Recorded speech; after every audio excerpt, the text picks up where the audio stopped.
y la interacción del receptor con el ligando, o sea, con su agonista, con su antagonista, es por fuera de la célula. Y como que yo decía aquí el mensaje, a ver, atiendan, a mí me informa el receptor a través de una dinámica bioquímica. Y yo como proteína de transducción digo, Nicole, ponte de pie.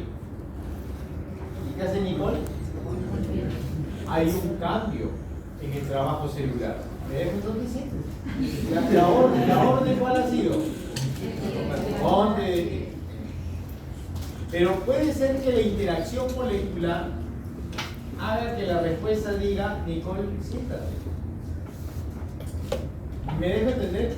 Y todo eso, gracias Nicole, y todo eso a través de reacciones bioquímicas, a través de segundos mensajeros, a través de sistemas efectores. ¿Estamos bien? Entonces, voy a explicar en este lado, voy a recordarles, porque eso lo conocen ustedes, la dinámica bioquímica de la proteína GQ, y luego vamos a ir ubicando a la proteína GQ en distintas estructuras celulares para poder configurar la respuesta. Te habían tomado foto de la pizarra anterior, ¿no? Sí. Ah, ya. No me acordé y lo mandé a borrar, pero bueno. Si no, ya. Entonces, lo primero que debemos tener en cuenta, atiendan por favor, es que el receptor M3 se encuentra en la membrana celular. Y este receptor M3 se encuentra asociado a una proteína de transducción, que es la proteína G. ¿Estamos bien? Y cuando llega, como en farmacología tendríamos que decir el fármaco agonista, ¿no? Pero pondremos acetilcolina o fármaco agonista, como quieran. Vamos a poner agonista. Y el fármaco activa el receptor activa la proteína GQ a través del dominio alfa. ¿Ok? ¿Y qué le sucede al dominio alfa? El dominio alfa se fosforila. ¿Qué significa? Que de una molécula de GDP pasa a ser GMP y esa fracción alfa fosforilada, esa fracción alfa fosforilada va a activar al sistema efector fosfolipasa C.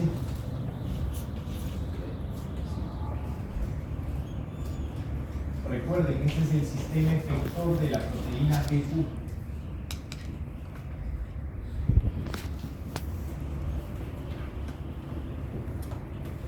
Y esta fosfolipasa C, ahora que se ha expresado, ¿en qué compartimento celular? ¿En qué parte de la célula? ¿En la membrana? En el citoplasma. En el citoplasma, muy bien. Entonces, esta fosfolipasa C que se ha expresado en el citoplasma va a configurar la activación del inositol trifosfato y del diacilglicerol. Y estas sustancias nos van a llevar a elevar el calcio citoplasmático por procesos complementarios bioquímicos que ahorita no tienen más sentido. ¿Estamos bien? Recordemos que el inositol trifosfato y el diacilglicerol, que son segundos,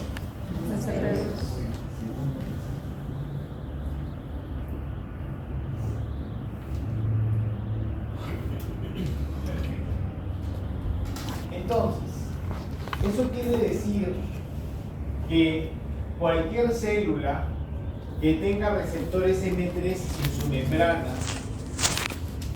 y se active el receptor M3 decantará en una respuesta con aumento de... ¿Se dan cuenta?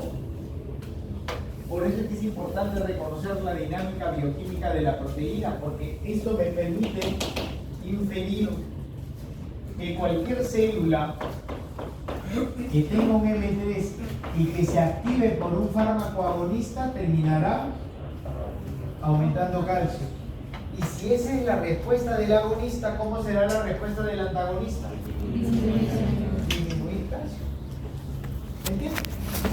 Entonces, si eso lo llevamos a que los receptores M3 se ubican, por ejemplo, en el músculo liso, esa es su ubicación M3 preferentemente, ¿ok? Tenemos receptores M3 en el músculo liso. ¿Qué sucede al agonismo del receptor M3? Contracción, ¿verdad? Contracción. O sea que todos los agonistas colinérgicos contraen músculo liso y los antagonistas relajan. ¿Me entiendes? Entonces, ¿eso está claro? ¿Por qué los agonistas colinérgicos en el músculo liso contraen? Porque ya estamos observando que a la activación M3, a la activación GQ, a la activación fosfolipasa C, B3 y B4 va a aumentar calcio. Entonces siempre la activación M3 decanta en el aumento de calcio. Por lo tanto, el agonista colinérgico aumenta calcio y contrae músculo liso. Eso me lleva a reflexionar que el antagonista colinérgico, ¿cómo responde? Disminuyendo calcio y relajando la musculatura lisa. Por lo tanto, si lo llevamos a algunos ejemplos puntuales, si una persona tiene broncoespasmo, desde el constructo colinérgico, desde la actividad parasimpática, ¿qué tipo de fármacos utilizaríamos? ¿Agonistas para contraer más? Antagonistas. ¿Ven? Entonces los antagonistas colinérgicos ya vamos determinando que son broncodilatadores. ¿Me entienden? Si les digo, nos encontramos, por eso es tan importante la fisiopato, ¿no? En síndrome de Sjögren, es un sistema, una condición autoinmune con destrucción del tejido glandular y las secreciones disminuyen. ¿Qué tipo de fármaco es útil en este caso? ¿Un agonista o un antagonista? Un agonista para que la musculatura lisa glandular aumente calcio, se contraiga y promocione las secreciones. ¿Me entiendes? Si nos vamos a la otra condición, paciente que necesita ser ingresado a cirugía y necesita que las secreciones disminuya para evitar que se aspire, se asfixie y se muera, ¿qué tipo de fármaco recibiría? Antagonista colinérgico. Un paciente con atonía vesical, que su músculo detrusor, su vejiga no se contrae, por lo tanto no micciona. Agonista.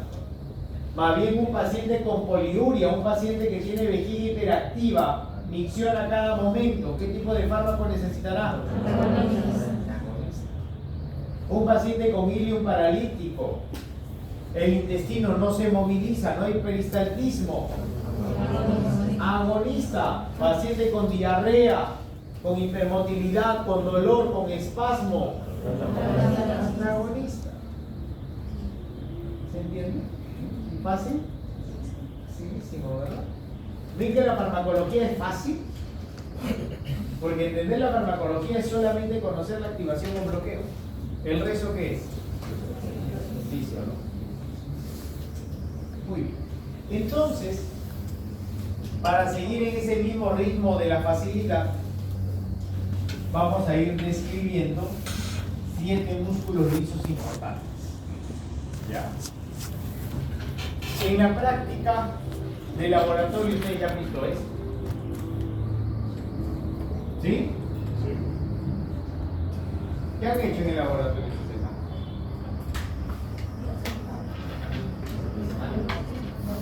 Hoy vienen. Vamos a ver la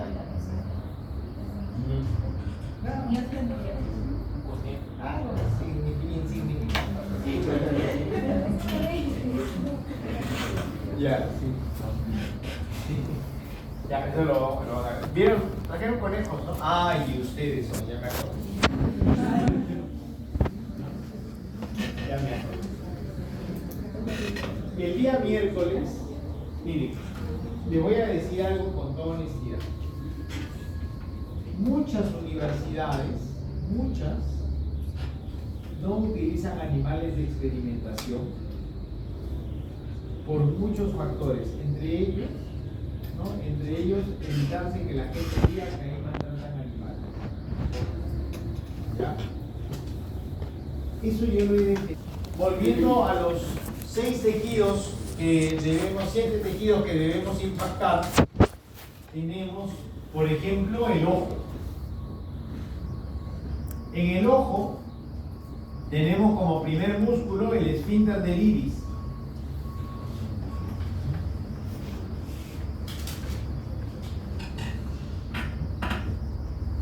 ¿Qué sucede en el esfínter del iris? Cuando ponga más, será agonismo. ¿Ok? Cuando ponga menos, será antagonismo. Perfecto. Miren, de nuevo 25.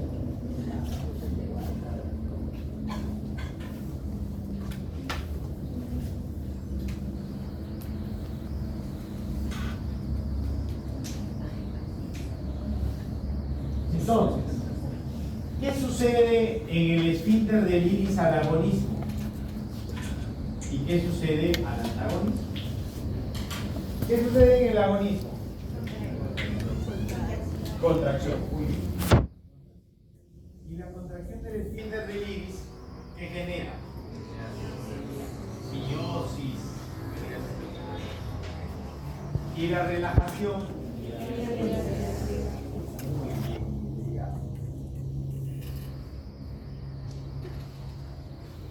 ¿Estamos bien? Entonces, existen momentos en la disciplina de la oftalmología cuando se debe inducir a ciertos procesos quirúrgicos donde es necesario la miosis. Entonces, si es necesario inducir a miosis, ¿qué tipo de fármacos se utilizarán? Agonistas, ¿verdad? Agonistas colinérgicos. ¿Parasimpático-miméticos o parasimpático-líticos? Parasimpático-miméticos, ¿no? Y ahí tenemos, por ejemplo, a la pilocarpina.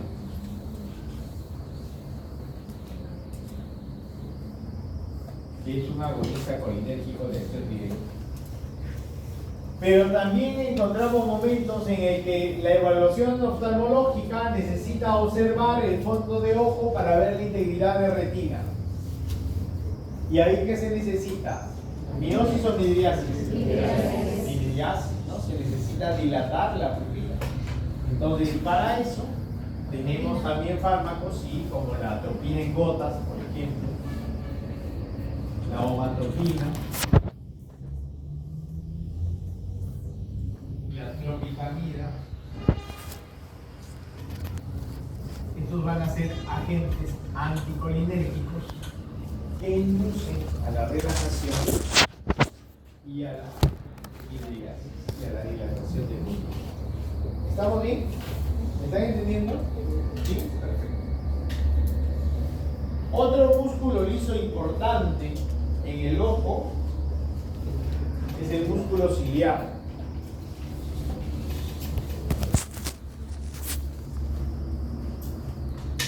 El músculo ciliar es el que genera enfoque de visión cercana y se contrae para eso, para poder ver de cerca, como la lente de la cámara de fotos, ¿no? Que nosotros enfocamos, queremos que algo cercano salga nítido y topamos. ¿Por qué? Porque cuando se contrae el músculo ciliar se acomoda el cristalino, entonces podemos ver mejor, ¿ya? Podemos enfocar bien. Entonces, cuando se utiliza un agonista en el músculo ciliar, ¿qué se generará? Contracción, ¿verdad? Y la contracción del músculo ciliar promociona apertura de trabéculas.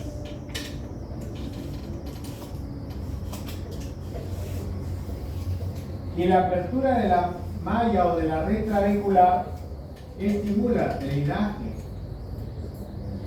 de humor acuoso. Y el drenaje de humor acuoso, ¿qué genera? Disminución de la presión intraocular. Y cuando disminuye la presión intraocular, entonces estamos frente a una respuesta antiglaucomatosa. Principalmente de ángulo abierto, ¿no? Entonces, observen ahí qué bonito, ¿no? Cuando hay una condición de glaucoma, el paciente, ¿qué tipo de fármacos utilizará? Agonistas o antagonistas. Agonistas. O sea que el evento adverso de un antagonista, ¿cuál puede ser? Aumento de la presión intraocular. ¿Me están entendiendo? Recuerden, los fármacos o potencian o invierten la respuesta. Los agonistas potencian, los antagonistas invierten. Si la acción del fármaco agonista es disminuir la presión intraocular, del antagonista aumentar la presión intraocular. Perfecto, entonces ahí tenemos como ejemplo de fármaco agonista pilocarpina y carbacol. Pilocarpina y carbacol. ¿Ok? Estos fármacos son agonistas colinérgicos y que se utilizan como antiglaucomatosos. Un paciente que utiliza pilocarpina o carbacol como antiglaucomatoso puede, después de algunos días de uso, puede quejarse de molestias para la visión nocturna. ¿Por qué razón? Porque si bien es cierto el fármaco, el medicamento se instila en el ojo, se ponen gotitas en el ojo y este busca que se active el receptor M3 del músculo ciliar, porque ese es el mecanismo, ¿no? La activación del M3, el músculo ciliar con activación de la proteína GQ, estímulo de fosfolipasa C, inositol trifosfato, diacilglicerol, aumento de calcio, contracción de apertura de trabécula, drenaje del humor acuoso, disminución de la proteína intraocular. Todo ese es el mecanismo.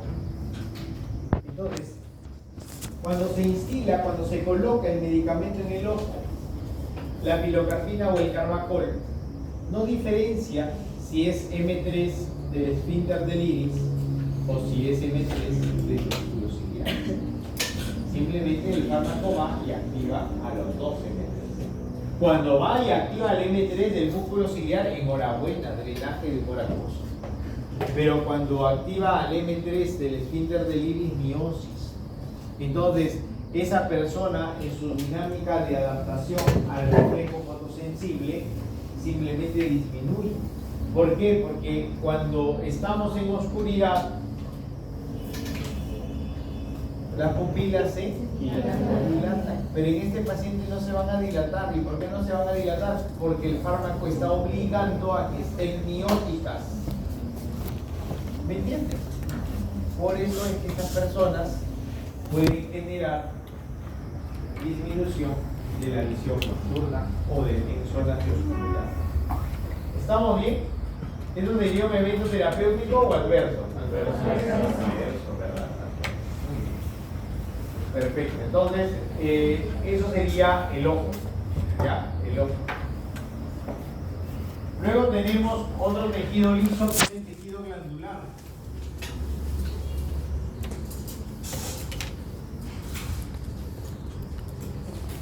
A nivel glandular, igual tenemos respuesta a la activación y respuesta al bloqueo. Al agonismo, ¿qué va a suceder? Muy bien, aumento de secreción. Y al antagonismo, disminución de secreción. Entonces, como les decía hace un rato, ¿no? En el síndrome de Sjögren, donde el sistema inmunológico genera anticuerpos para el tejido glandular y lo destruye, ¿qué tipo de fármacos necesitaríamos? Agonistas, ¿verdad? Agonistas que activen al receptor. ¿Para qué? Para poder estimular las secreciones. O sea, yo necesito un fármaco agonista que active M3, que active GQ que aquí el fosfolipasa C, inositol trifosfato y acilglicerol y aumente calcio para estimular la contracción del tejido glandular y la exocitosis de su producto. Si fuese glándula salival, saliva; si fuese glándula lacrimal, lágrimas; si fuese glándula nasofaringea, secreciones nasofaringeas; si es músculo lisobronquial o glándulas del músculo ciliar, del tejido ciliar, broncorrea. ¿Me están entendiendo? Entonces, ahí por ejemplo, si queremos estimular secreciones en el ojo en síndrome de Sjögren, tenemos pilocarpina y carbajol, ¿no? ¿Por qué? Ya les dije, porque si perdemos las lágrimas, la dinámica del parpadeo que genera úlceras corneales. Entonces necesitamos que ese ojo esté lubricado. Si necesitamos disminuir secreciones, vamos a poner acá pilocarpina. Podría ser carbajol también. Si necesitamos disminuir secreciones, atropina. Vía sistémica. De repente el paciente va a ser operado. Y necesitamos que las secreciones disminuyan, ¿para qué? Para que no se aspire. Porque si está hacia lo reico, puede aspirarse y se va a asfixiar. Entonces, ¿qué se prefiere? Que ese paciente disminuya secreciones. ¿Estamos bien? Y para que disminuya secreciones, ¿qué tipo de fármacos necesitamos? Antagonistas. ¿Y cuál es el que disminuye por excelencia? La atropina. ¿Estamos bien? Por eso es que está siempre en la medicación preanestésica. ¿Ya? Todos los fármacos que se utilizan antes de cirugía, ahí van a encontrar la atropina. Número 4. Músculo liso bronquial.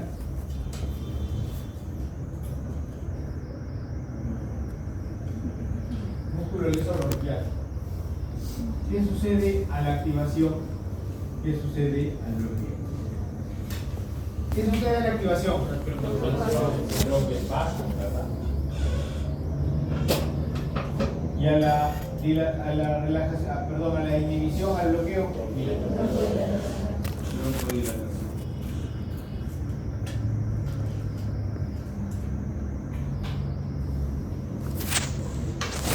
Terapéuticamente, ¿cuál es la respuesta que buscaremos? Broncodilatar, ¿verdad? Broncodilatar. Broncoespasmos que induce a disnea, ¿no? Broncoespasmo que induce a disnea puede ser una respuesta adversa, ¿cierto? De repente un paciente que utilizó mucho carbacol y tiene POC le genera disnea por broncoconstricción, por supuesto. Pero terapéuticamente lo que se busca es broncodilatar, y para eso se necesitan de fármacos antagonistas, como por ejemplo el bromuro de hipertropio. Claro, regularmente pensamos en salbutamol primero como broncodilatador, pero el salbutamol es beta 2 adrenérgico, o sea, trabaja con receptor adrenérgico.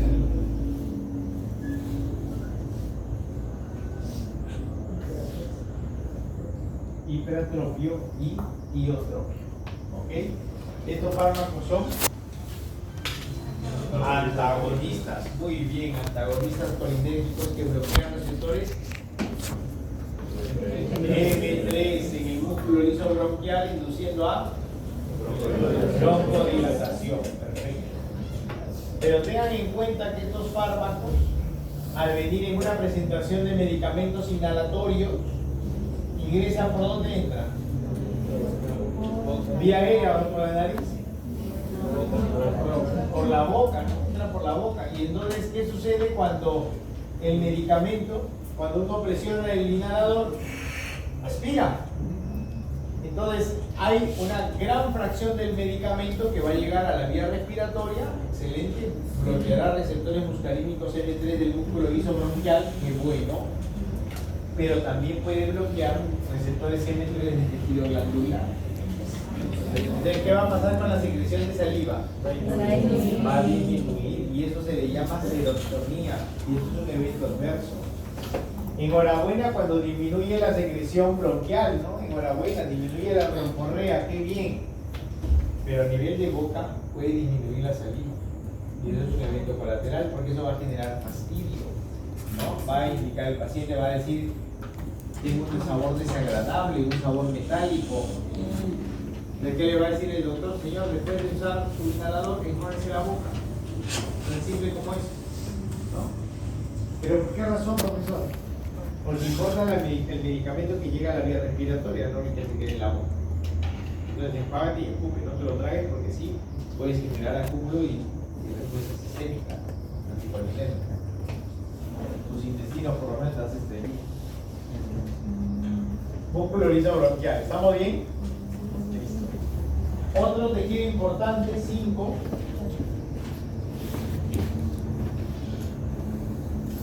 Intestino.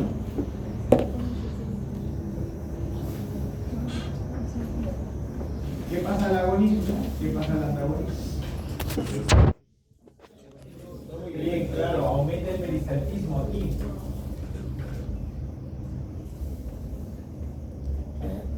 Y acá disminuye, muy bien. ¿Estamos claros? Aumenta el peristaltismo y disminuye el peristaltismo. ¿Quién aumenta el peristaltismo? ¿Quién disminuye el peristaltismo? ¿Cuándo necesitamos estimular el peristaltismo? Y así, pero el estreñimiento en realidad no es una condición ilio paralítico, sí. En ilio paralítico, sí. ¿Ya? En colon perezoso, claro. Ilio paralítico, ¿ya? ¿Y cuándo necesitamos disminuir más bien el peristaltismo? Una diarrea, ¿no? Cuando hay una hipermotilidad intestinal que genera dolor, genera espasmo, se utilizan antagonistas colinéticos. ¿Quiénes son los agonistas que promocionan el peristaltismo? Carbacol y betamecol.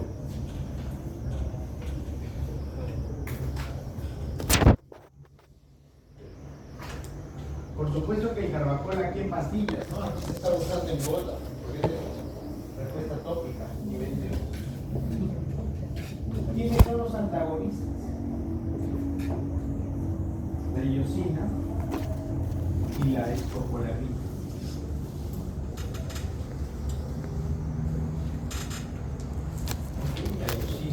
Y la escopolamina. Segunda pregunta, te dejo. Segunda pregunta, no. Más, ¿no? Tarea. Fundamente farmacodinámicamente por qué la escopolamina es útil. Fundamente farmacodinámicamente la utilidad de escopolamina en cinetosis.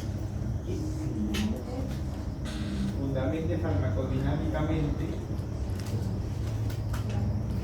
la actividad de escopolamina en cinetosis. Cinetosis con C.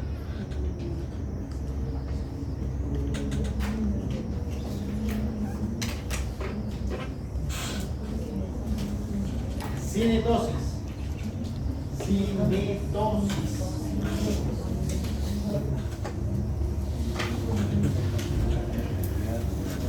¿Ya? ¿Estamos bien? La iosina es un importante espasmolítico, muy importante, se utiliza mucho en la práctica clínica. A ver, atienda por favor. ¿Por qué se utiliza mucho en la práctica clínica? Porque vienen inyectables, entonces en el hospital siempre se privilegia usar la vía parenteral, ¿por qué? Por el nivel de respuesta, es más intensa, más rápida. Entonces la iosina se utiliza mucho, ¿ya? Como espasmolítico, pero siempre se debe colocar diluido y lentamente, porque si lo colocan rápido, el paciente tiene taquicardia como reacción adversa, el paciente tiene visión borrosa. ¿Por qué razón? Porque bloqueas M3 en músculo ciliar. ¿Y qué pasa cuando bloqueas M3 en el músculo ciliar? ¿Ah?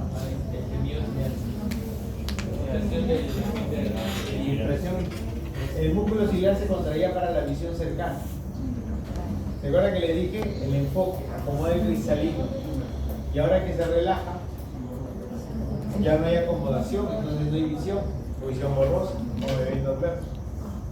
¿Estamos claros? Perfecto.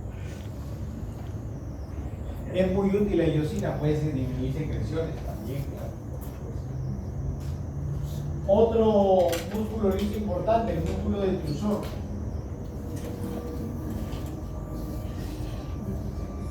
¿El músculo detrusor dónde está? Vejiga, ¿verdad? Vejiga. ¿Y cómo responderá al agonismo? Contracción, ¿verdad? Contracción. Por lo tanto, cuando se contrae, ¿qué hay? Micción.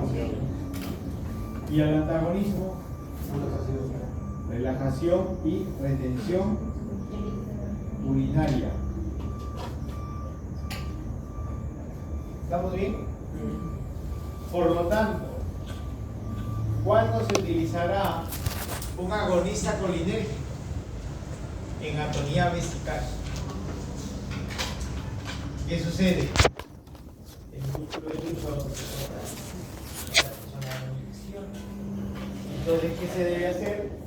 Colocar un agonista colinérgico. ¿Para qué? Para que el agonista active receptores M3, se activen proteínas GQ, fosfolipasa C, inositol trifosfato, diacilglicerol, aumento de calcio y contracción y micción. ¿Estamos bien? Ahí utilizamos también carbacol y metanecol.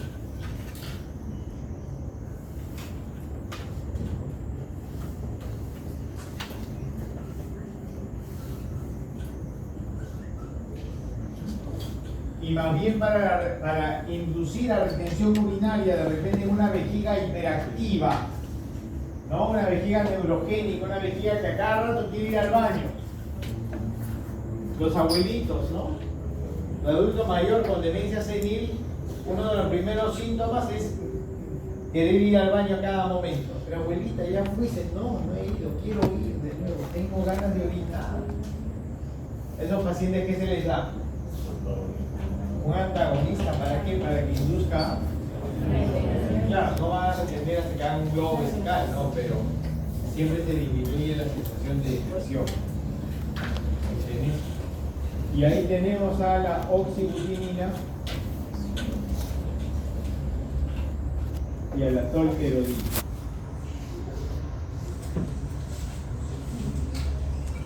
También está el flavoxato.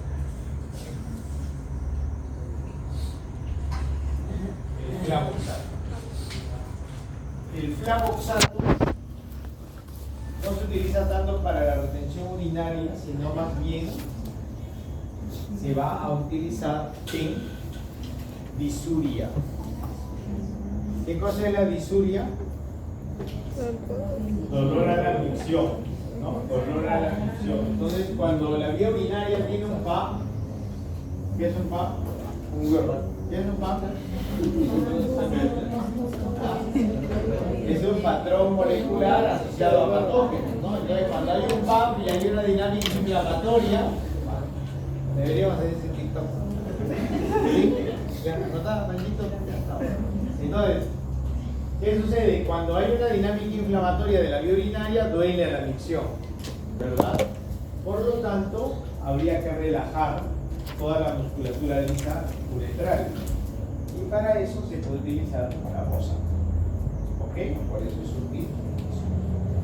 Para disminuir la vejiga hiperactiva, oxiglutinina y tolterodina. Y para revertir la atonía vesical, carbacol y metanecol. Pero tengan en cuenta que es el mismo carbacol y metanecol que está estimulando el peristaltismo, ¿no? O sea que el carbacol y metanecol podría inducir una diarrea, un dolor, náuseas. Porque recuerden que hay un mismo eje intestino-centro de vómito. Los intestinos se mueven, se activa el centro del vómito. Por eso hay una relación siempre entre la diarrea, náuseas y vómito. ¿Me entienden? Entonces, son relaciones fisiológicas, o bueno, fisiopatológicas. Está llevando fisiopato, ¿no? ¿En qué parte está?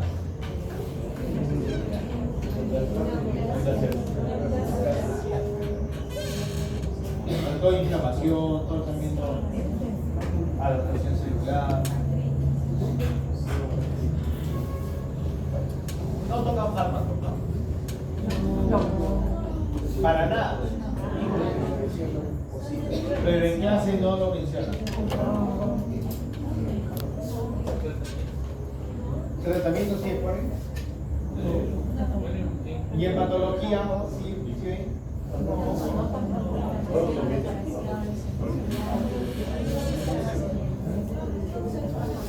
Nada. Vomito. ¿Lo menciona?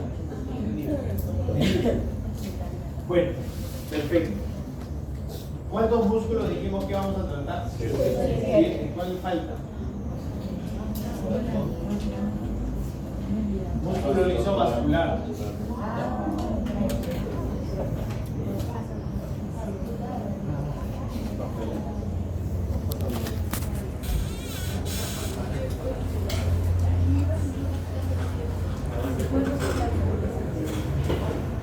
Fíjense qué es lo que sucede a nivel del músculo liso vascular. A ver, aquí.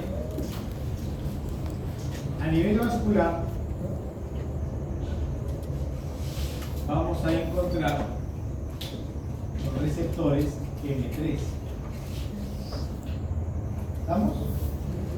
Y cuando se activa por algún agonista o la propia acetilcolina, se va a llevar toda esta dinámica que ya expliqué y que es transversal para todos.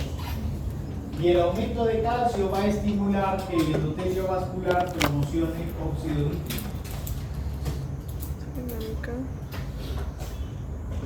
Y el óxido nítrico es el factor relajante del endotelio. El óxido nítrico va a activar al sistema guanil ciclasa. Y el sistema guanil ciclasa promociona la transformación del GTP a GMP cíclico. Y el GMP cíclico separa a la proteína actina de miosina. Por esa razón es que se da la vasodilatación, ¿ya? Como respuesta parasimpática. Por lo tanto, si la respuesta parasimpática, si la acción del parasimpático mimético vasodilata, ¿qué hace el parasimpático lítico? Vasocontrae. ¿Ok? Aumenta la presión arterial. El agonismo parasimpático disminuye presión arterial. Ahora, no se utilizan como antihipertensivos porque imagínense, podría darse todo esto también en paralelo, ¿no? Entonces no es efectivamente un antihipertensivo, pero sí una oportunidad de evaluar los efectos colinérgicos con hipotensión. ¿Ya? Perfecto. Y ahí decanta también la fisiología de la erección del pene, ¿no? El pene, ¿por qué se erecta?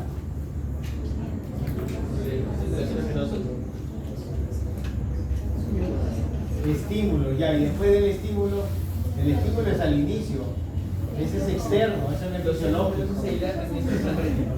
¿Ah? El flujo sanguíneo, ¿qué le pasa al flujo sanguíneo? Aumenta. ¿Por qué aumenta?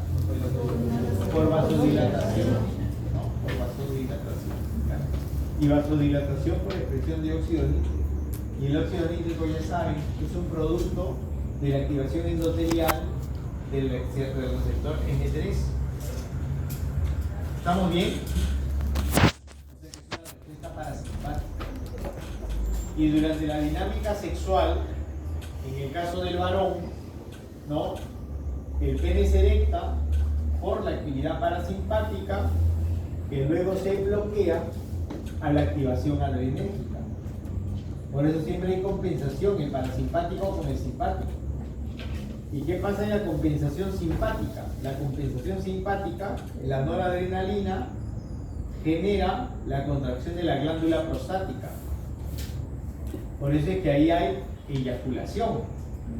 Entonces, en la fisiología sexual del hombre, ¿no? Inicia el estímulo, actividad parasimpática, vasodilatación, erección, que termina cuando inicia la actividad adrenérgica.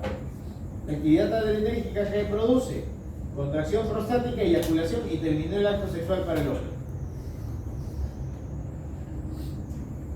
Reinicio, ¿no? Por eso, por esa razón, ¿no? Por esa razón, una fisiología normal, ¿no? Por esa razón es que se da la mnemotecnia, ¿no? Que dice el parasimpático para y el simpático dispara. Para que no se olviden. ¿Ya? Para que no se olviden. La acetilcolina guarda relación con la erección, la noradrenalina con la eyaculación. ¿Qué dice? Ella. ¿Qué cosa ha dicho? Ya, bueno. Preguntas.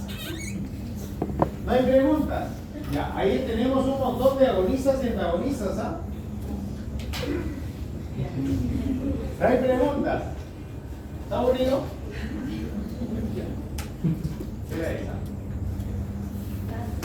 Tarde. Sí. En el tejido glandular se considera todas las glándulas o solo Exócrinas. por ejemplo la tiroides. No, es endócrina la tiroides. ¿Ya? ¿Estamos bien? Muy bien.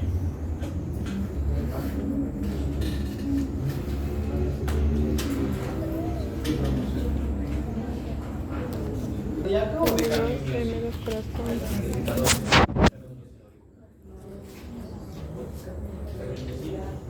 de la electrofisiología, o sea, de los nodos, el nodo sinusal, aurículo ventricular. ¿Estamos bien? A nivel de ventrículo y aurículas hay M2, pero en menor grado. En menor grado, su principal impacto es en la electrofisiología cardíaca. Y para entender la relación M2, este es puro fisiología. Para entender M2 tenemos que conocer beta 1. Por eso es que en un solo eje lo voy a explicar. Si este fuese el nodo sinusal,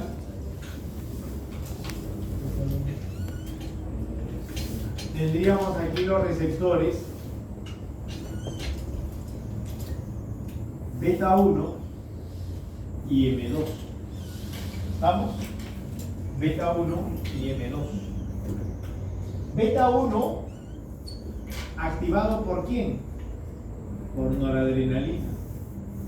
Y M2 activado por quién? Por acetilcolina. Las proteínas de transducción tenemos el beta 1 asociado a una proteína GS, mientras que el M2 asociado a una proteína G inhibitoria. Entonces, cuando se duerman, ¿ah? Cuando la noradrenalina llega al receptor beta 1 y lo activa, se activa la proteína GS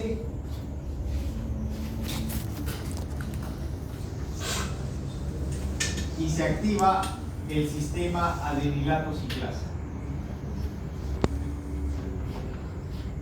El sistema adenilato ciclasa transforma el ATP en AMP cíclico y el AMP cíclico transforma la proteína quinasa de una versión inactiva para hacer proteína quinasa de versión activa. Y la proteína quinasa de acción activa que ejecuta aumento de calcio, porque así responde el nodo sinusal.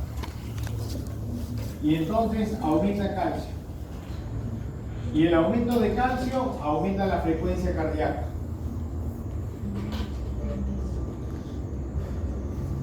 ¿Estamos bien? Aumenta la frecuencia cardíaca.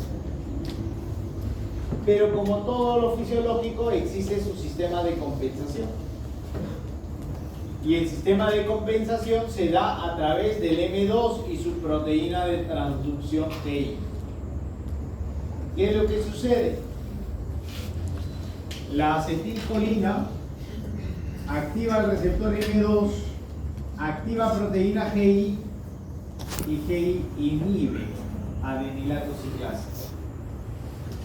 Por lo tanto, la inhibición del adenilato ciclasa disminuye el segundo mensajero AMP cíclico, disminuye proteína sinasa activa, disminuye calcio y disminuye la frecuencia cardíaca. Y ese es el fundamento por el cual el sistema parasimpático es bradicardizante, mientras que el simpático taquicardiza. ¿Me entienden? ¿Me han entendido? Sí. Me han respondido 10. Eso nos lleva a la siguiente reflexión. Si utilizo un agonista M2, ¿qué respuesta tengo? Bradicardia. Pero si utilizo un antagonista, taquicardia. Si utilizo un agonista beta 1, taquicardia. Pero si bloqueo el beta 1, esta vía queda abierta. Bradicardia. Ahí hablamos de la compensación.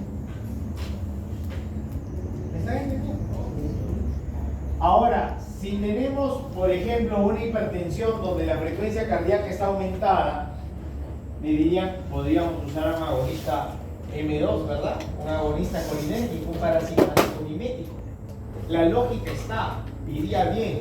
El tema es que el agonismo M2 te activa todos los M3 también. Y tendríamos un montón de eventos colaterales. Más fácil bloquear beta 1. Atenolol, propranolol, bisoprolol, esmolol, carvedilol, labetalol. Porque el receptor beta 1 no hay en otro tejido. O si hay, bueno, es un riñón, pero igual disminuye renina, que todo favorece.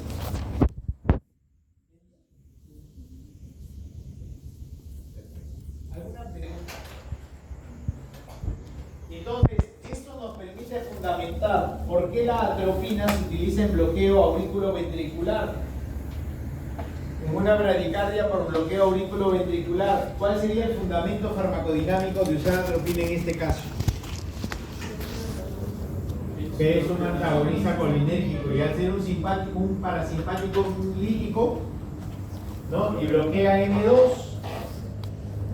induce a taquicardia, induce al aumento de la presión. ¿Cierto? ¿Por qué? Porque también estoy bloqueando acá. Y si bloqueo acá, no vasodilata, vasocontrae. Y si aumento frecuencia y vasoconstricción, frecuencia y resistencia, aumenta gasto, aumenta resistencia, aumenta presión arterial. ¿Me entiendes? Entonces, es importante que tengan estos niveles de fundamento. ¿Ya? ¿Estamos bien? ¿Preguntas? ¿Hay preguntas? Como ya me cansé de escribir, ¿qué pasó? Ay, sí, sí. Te lo voy a tipear. La tarea, no mentira.